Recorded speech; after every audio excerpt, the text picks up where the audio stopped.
Salve María. Muy buenas tardes o muy buenas noches, dependiendo de dónde nos asistan, en esta primera clase en directo sobre la Iglesia perseguida.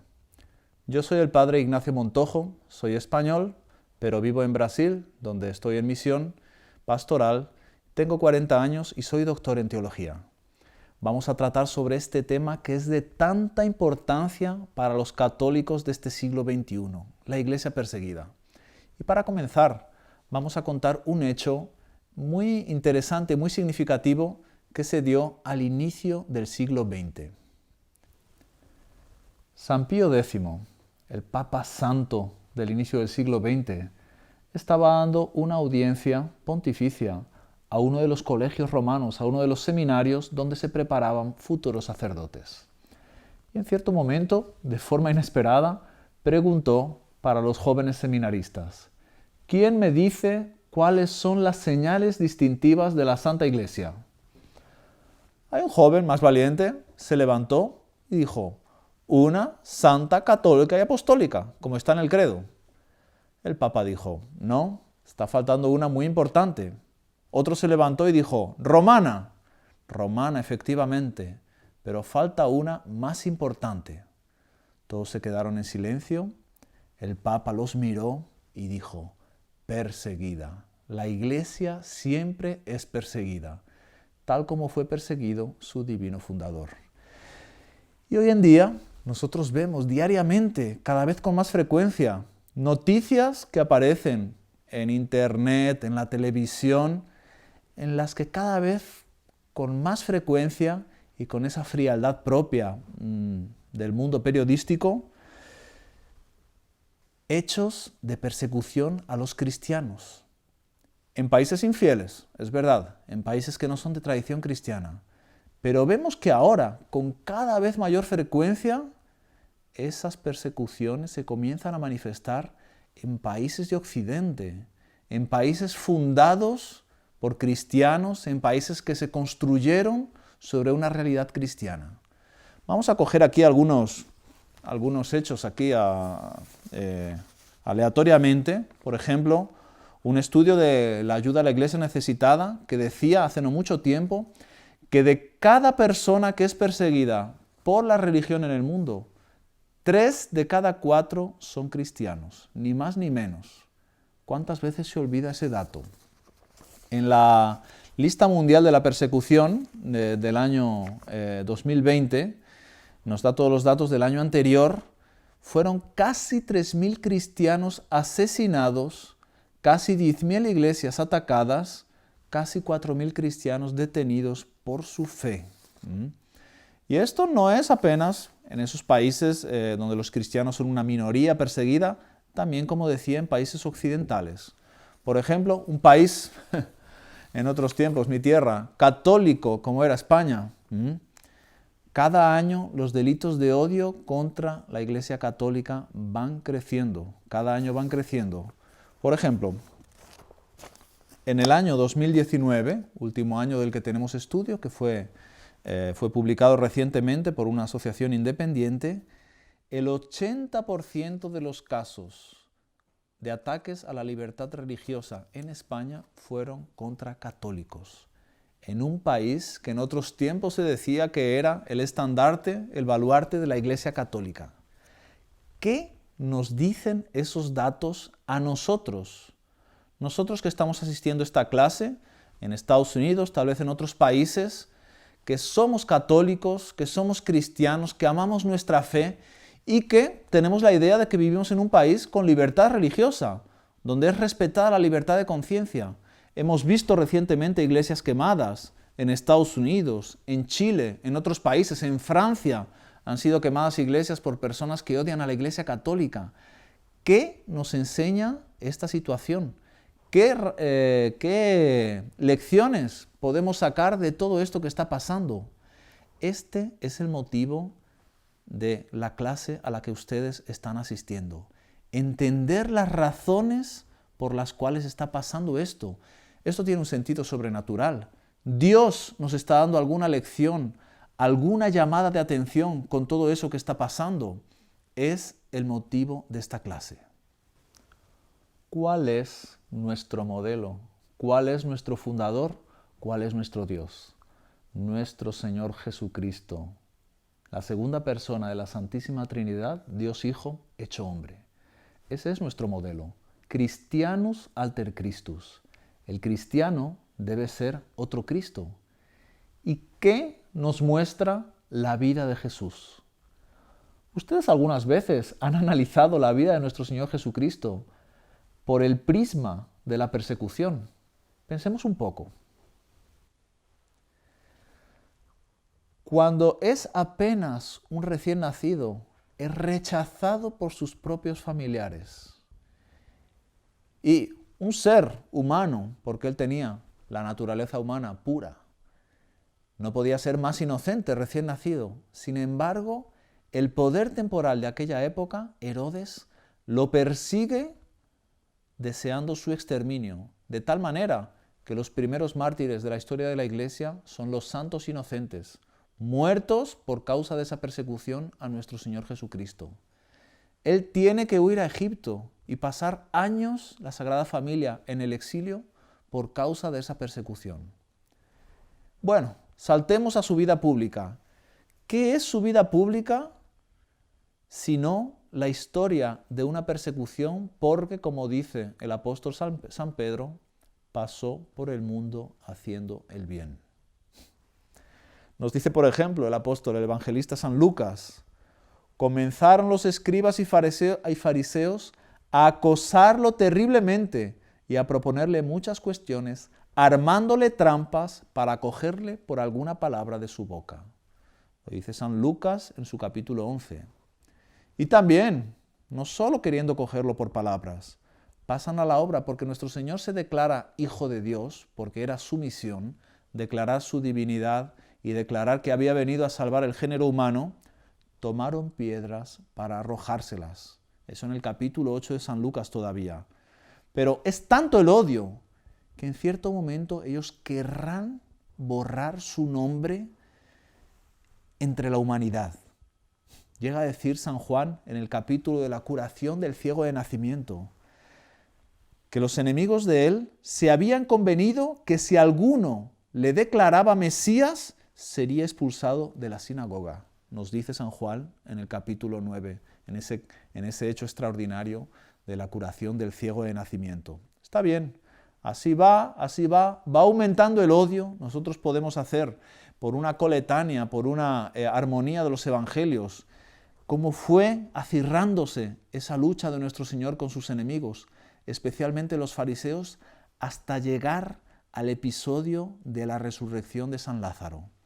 Cuando resucita a Lázaro, un milagro estruendoso, un milagro innegable. Era un muerto que estaba enterrado hace varios días y que sale de la tumba, del sepulcro, por su propio pie. ¿Qué dice el Evangelio de San Juan? Desde aquel día tomaron la resolución de matarlo. O sea, era un bien, era una belleza, era una verdad tan brillante, tan estruendosa, que no podían aguantarlo más. Ese, que es nuestro fundador, el fundador de la Santa Iglesia Católica, la única verdadera, esa fue su vida. Una vida que de comienzo a fin está marcada por el signo de la persecución y del odio. Bueno, ¿y hasta dónde llegó? Hasta el día de su muerte. Aquellos que conocen un poco las pruebas científicas, las señales que nos da el Santo Sudario de Turín, confirmando lo que los evangelistas nos cuentan en los relatos de la Pasión, muestran cómo nunca en la historia hubo mayor saña contra un condenado a muerte que con nuestro Señor Jesucristo. Esa fue la persecución inhumana contra el hombre Dios. Nunca un condenado tuvo que sufrir tanto. O sea, el primer perseguido, el primer mártir, es el mártir del Evangelio. Es nuestro Señor Jesucristo. Está bien. Nuestro Señor Jesucristo se fue al cielo. Nuestro Señor Jesucristo ascendió, llevó nuestra humanidad al trono del Padre, pero dejó en la tierra la Santa Iglesia.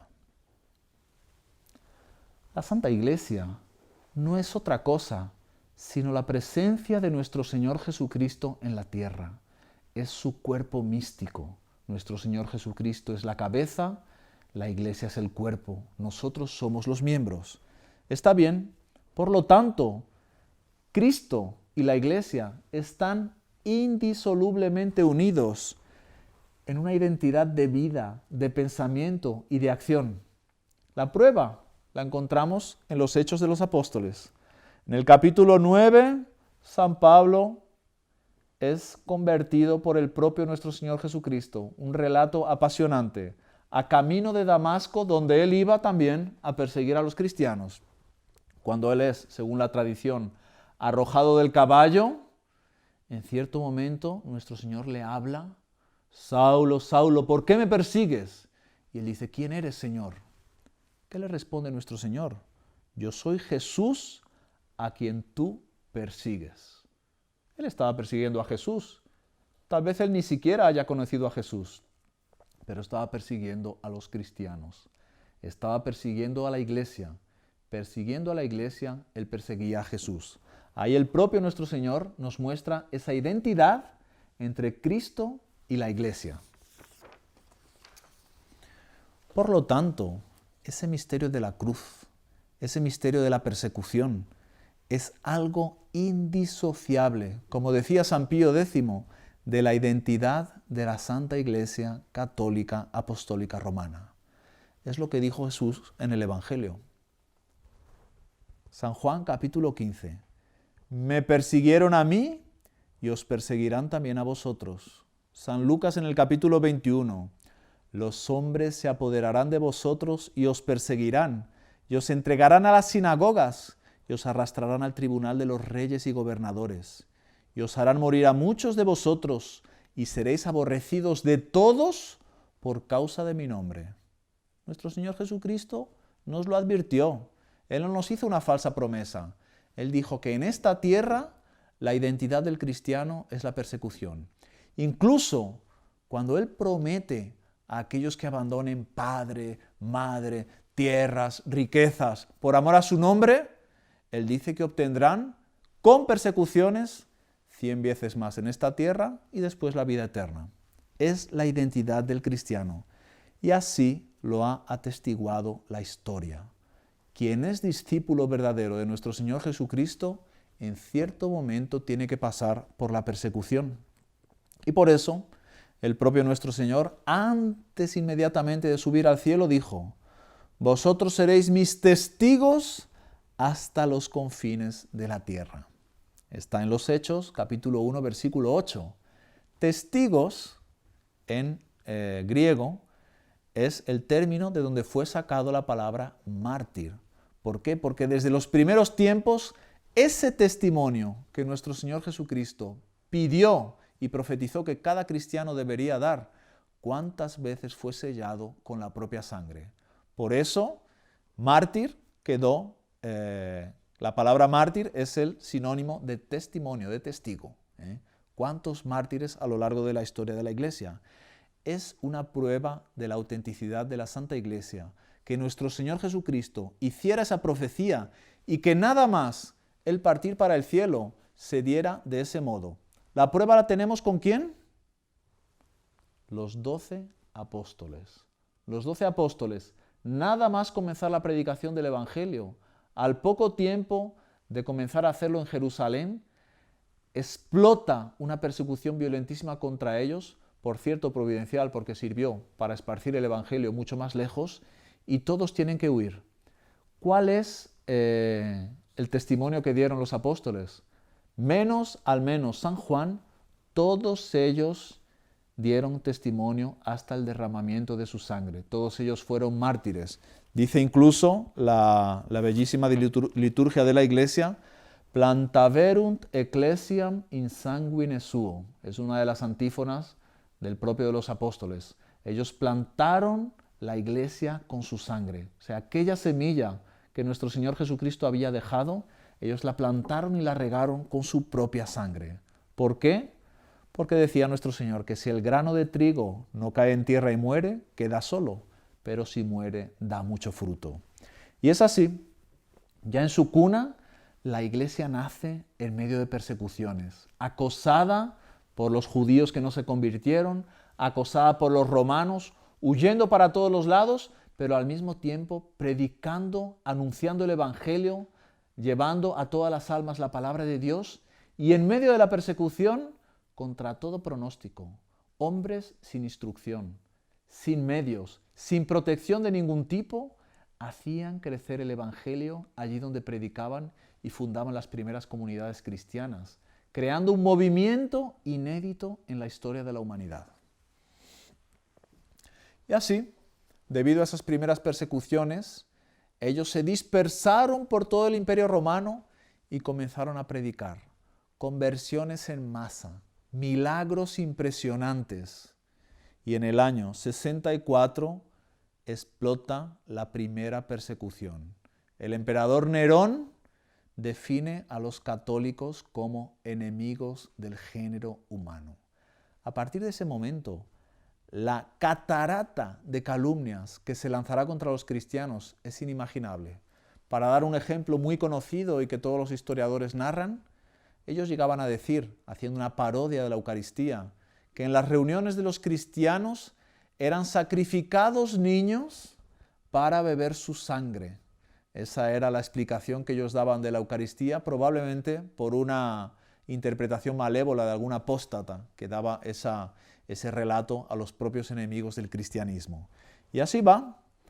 Los cristianos, desde el año 64 hasta el año 313, de persecución en persecución, martirizados por decenas de miles en el Coliseo romano, en el Circo Máximo en Roma, en ciudades como en Zaragoza, como en Lyon, como en varias ciudades del norte de África, decenas, centenas y miles de cristianos martirizados, y la Iglesia no paraba de crecer. En cierto momento, el propio emperador se da cuenta que en el Senado, que en las clases bajas, que en su servidumbre, que entre los esclavos, que entre todas las clases productivas del Imperio Romano, todo estaba empapado de cristianos. En el año 313, la Santa Iglesia recibe la libertad. Con eso habrían acabado las persecuciones. Qué triste ilusión. Habrá persecuciones con los bárbaros. Habrá persecuciones cuando surja el Islam y el Islam invada Europa y quiera acabar con el cristianismo en el mundo entero, como acabó prácticamente en África, porque cuando se extendió por todo el norte de África, aquellas cristiandades que habían dado tantos frutos en los primeros siglos de la Iglesia fueron prácticamente aniquiladas. Tendremos las persecuciones que vendrán más adelante con la Revolución Protestante, persecuciones en Alemania, en Holanda, en Inglaterra, en Irlanda, que querrán acabar con la Iglesia a sangre y fuego porque por la doctrina, por la herejía, no habían conseguido acabar con el fervor de los cristianos. Ni se diga la persecución cristiana, anticristiana, que hubo en la Revolución Francesa. Una revolución que con la excusa de implantar los derechos del hombre y del ciudadano, libertad, igualdad y fraternidad, se transformó en una verdadera persecución contra la verdadera Santa Iglesia Católica Apostólica Romana. Primero quisieron deformarla y en segundo lugar quisieron destruirla por completo. Martirios abundantísimos que hoy la Iglesia reconoce a través de sus canonizaciones, pero que en aquella época amenazaban con destruir la Iglesia si no hubiera sido por el fervor de los católicos de aquella época en la primogénita de la Iglesia, en Francia. Persecuciones que llegaran a un auge en el siglo XX. En el siglo XX, con la fundación del marxismo y en 1917, con la revolución comunista, esas persecuciones llegarán a un auge. Había un dirigente comunista que, en fin, él se autodenominaba el defensor de los derechos del hombre, que decía, casi como una profecía, con el correr de los tiempos las iglesias serán convertidas en establos para los caballos del ejército rojo triunfante. Y los caballos allí serán alimentados a los acordes de los órganos de esas iglesias. Esa era la frase a modo de chanza que hacía ese dirigente comunista. Pero la verdad es que el plan de destrucción trazado desde la Unión Soviética se fue cumpliendo a rajatabla en los más diversos lugares. En Rusia a partir de la revolución bolchevique, fue desatada una persecución brutal contra todo aquello que se pareciese a religión, sobre todo contra la Iglesia Católica. Otras confesiones cristianas fueron toleradas desde que hicieran un pacto con el gobierno comunista. La Iglesia Católica, nada. En Europa, cuando triunfó en algunos lugares de España, por ejemplo, la revolución comunista, un ataque brutal contra todos los ministros de Dios y no solo, también contra los católicos de a pie. Fueron 11 obispos, 4.200 sacerdotes seculares, 2.500 religiosos y 400.000 seglares muertos por causa de ese odio comunista a la religión católica. ¿Qué decir de los países que quedaron atrás del telón de acero después de la Segunda Guerra Mundial? Persecuciones cuya magnitud solo se vino a conocer en su verdadero tamaño después de la caída del comunismo, caída aparente. En América, guerrillas comunistas también anticatólicas, toda la persecución anticatólica que hubo en México en el siglo pasado. En Asia, ¿cuántos países sufrieron bajo el yugo de esta ideología atea y asesina?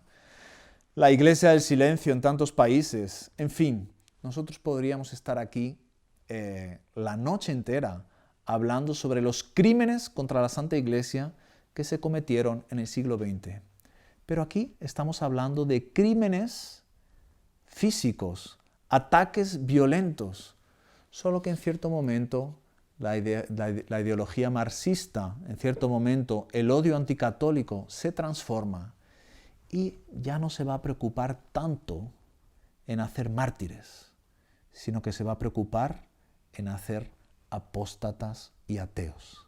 Aquellos que antes habían sido buenos hijos del catolicismo por una tradición heredada, de repente la revolución se va a preocupar con que se vuelvan en los apóstatas de aquello que antes fueron.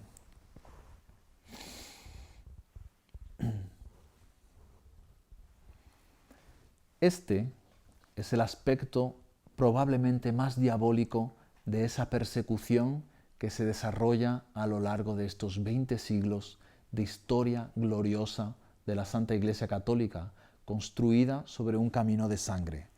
Antiguamente, los enemigos de la Iglesia echaban mano de las espadas, del fuego, de los fusiles, de las cárceles. Hoy en día echan mano de subterfugios psicológicos, de psicología, de técnicas modernas que no van a ocasionar muertes ni torturas, mas van a ocasionar una apostasía silenciosa. Al mismo tiempo, se pretende desacreditar a la Iglesia con todo tipo de calumnias, de ardits. Se presentan a veces hechos reales completamente aislados de sus verdaderas causas, que son justamente el espíritu del mundo que penetró dentro de la propia Iglesia. Y se silencian los innumerables beneficios que la Santa Iglesia realiza y ha realizado a lo largo de la historia a la sociedad humana.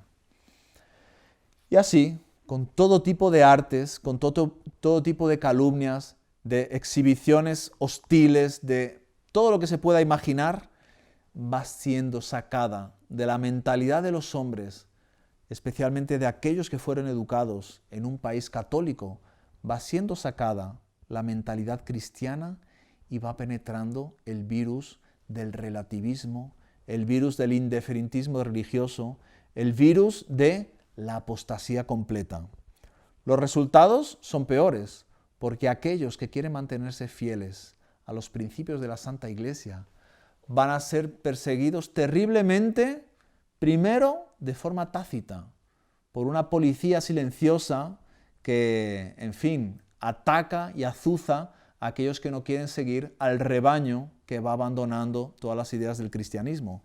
Pero que en cierto momento, como hemos comprobado últimamente, esos ataques silenciosos se vuelven ataques violentos y comienzan a amenazar incluso la integridad de aquellos que desean permanecer fieles a la palabra de nuestro Señor Jesucristo, que desean permanecer unidos a la Santísima Virgen María, nuestra Madre.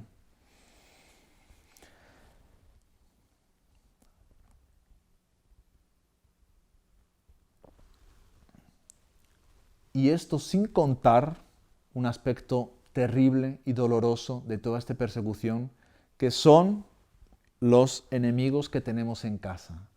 A veces aquellos que todavía se dicen católicos, aquellos que todavía hacen gala de defender a la verdadera religión y sin embargo, por su modo de proceder, por los escándalos que dan, o a veces por su condescendencia con los errores de los malos, minan el edificio de la Santa Iglesia y atraen la ira de Dios sobre los propios cristianos. Dijo Nuestra Señora en Fátima, la Virgen, Dios va a castigar al mundo por sus crímenes. ¿Qué peor crimen existe que el pecado? Es crucificar y pisotear al propio Cristo, que vino a salvarnos y a redimirnos de ese mismo pecado. No hay una peor persecución que arrasar de esa forma, no las iglesias donde nos reunimos los cristianos para rezar, mas los templos vivos que somos cada uno de nosotros. Cuando por un escándalo una persona deja de vivir en la gracia de Dios, abandona la Santa Iglesia, es un templo vivo de Dios, un santuario de la Santísima Trinidad que está siendo arrasado de la misma forma que un comunista puede atear fuego en una iglesia. Eso, para Dios, es mucho más triste y es mucho más grave que una persecución violenta. Porque la persecución violenta muchas veces sirve para abrirnos los ojos y para darnos cuenta de que nuestra fe debe ser una fe combativa y aguerrida. Sin embargo, cuando por un escándalo hacemos que muchos católicos apostaten, es la gracia de Dios, es la presencia de Dios en un alma que desaparece de la faz de la tierra. Y eso causa más dolor al Sagrado Corazón de Jesús que muchas persecuciones. ¿Cuáles son los motivos de esta persecución silenciosa y al mismo tiempo cada vez más ruidosa que vivimos en el mundo contemporáneo en este siglo XXI?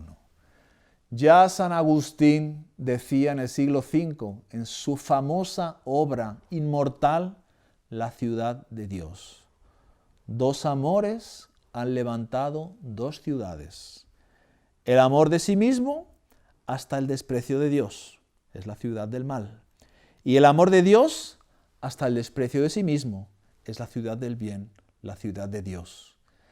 Esas dos concepciones de la vida, esas dos concepciones de la sociedad, son el origen de que exista ese odio y esa persecución.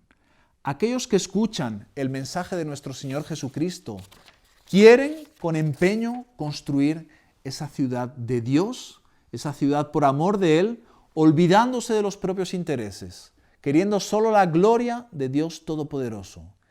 Aquellos que desprecian a Dios están totalmente movidos por sus intereses. Es el amor propio que los mueve, que los propulsiona.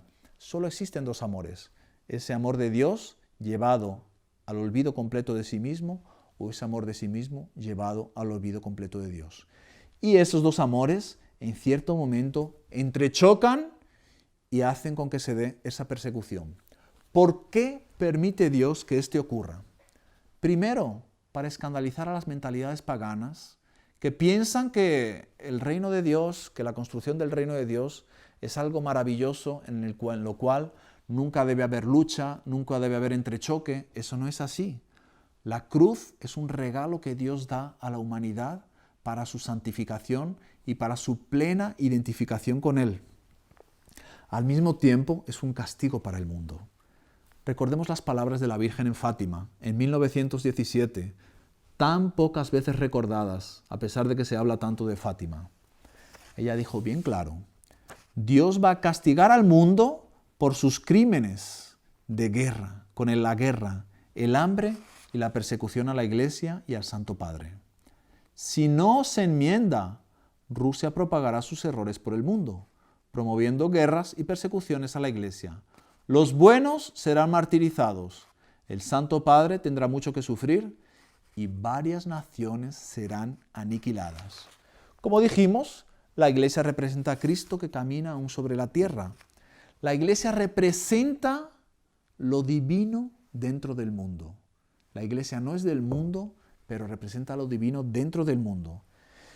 Y porque la Iglesia no es de este mundo, recibió una doctrina, un modo de vivir que el mundo no comprende y no tolera. ¿Por qué? Porque si lo tolerase, le exigiría cambiar. Y el mundo no quiere cambiar su modo de actuar, porque el mundo vive movido por ese amor propio que solo busca el propio interés.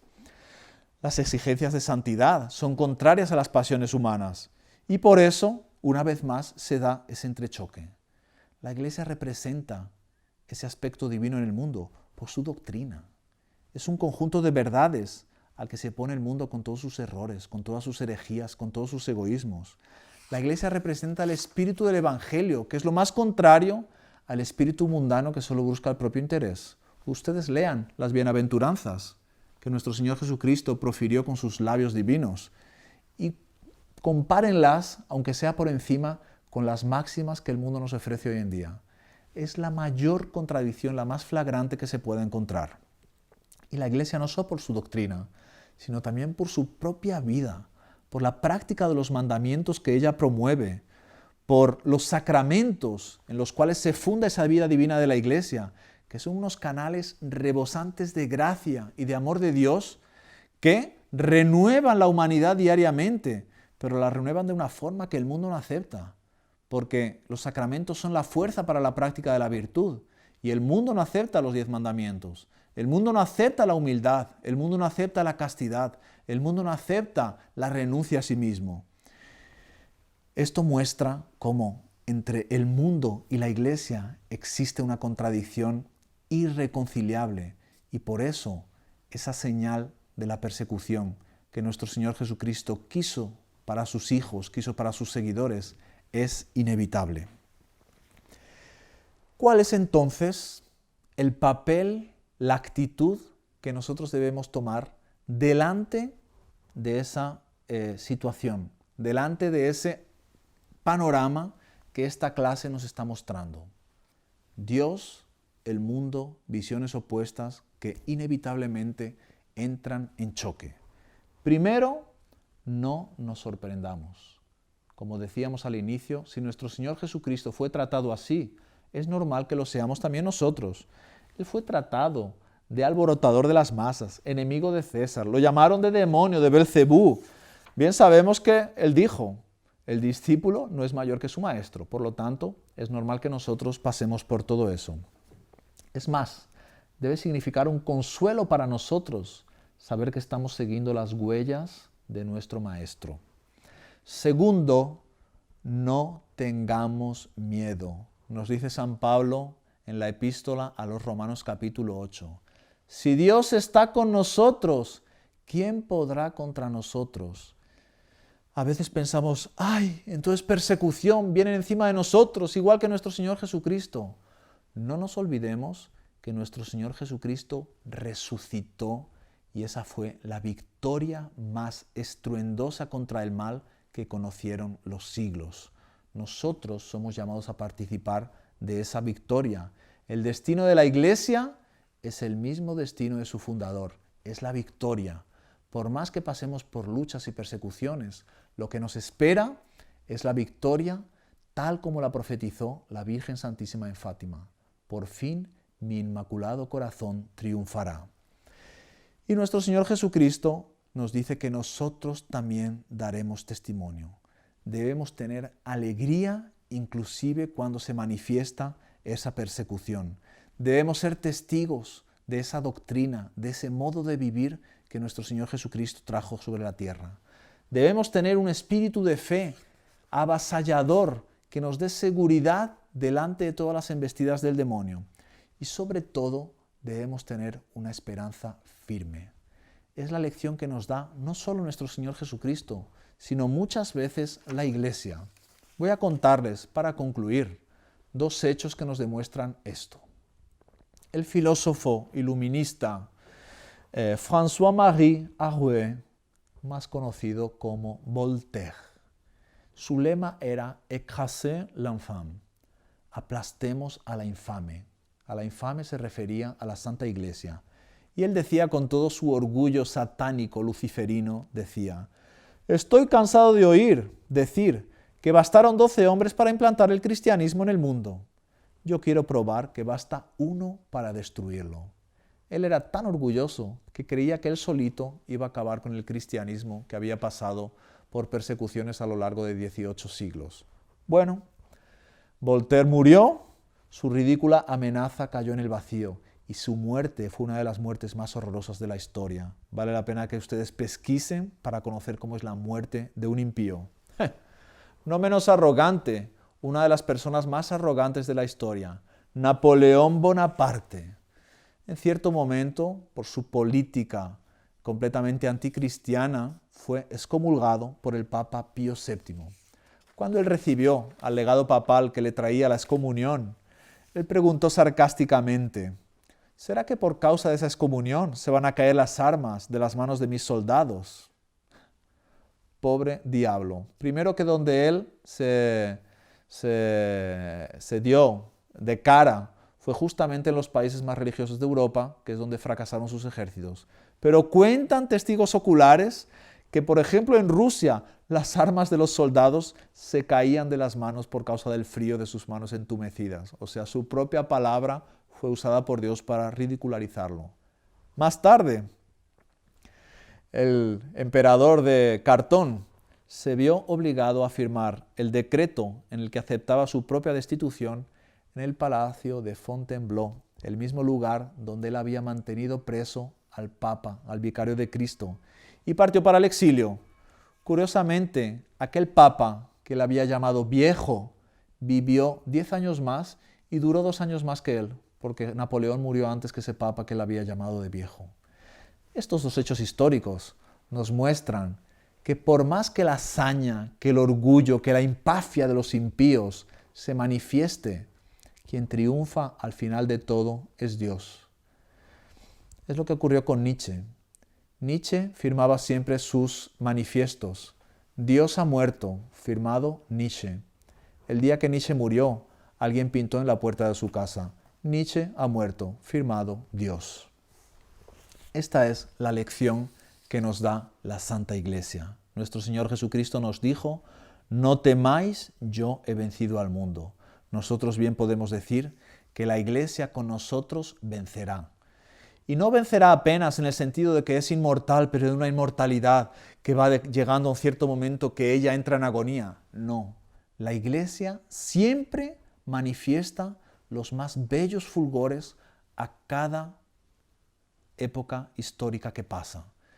Entonces nosotros, como buenos católicos que queremos ser, nos debemos preguntar: ¿cómo hacer para, en este siglo XXI tan amenazador, permanecer firmes en nuestra fe? Recordemos lo que fue dicho antes. Una de las cosas que busca el demonio contra los católicos en nuestros días es la apostasía. Es que relativicemos nuestra fe, es que nos enfriemos en nuestro fervor y de esa forma adoptemos las costumbres del mundo y abandonemos los mandamientos. ¿Cómo permanecer firmes en la fe?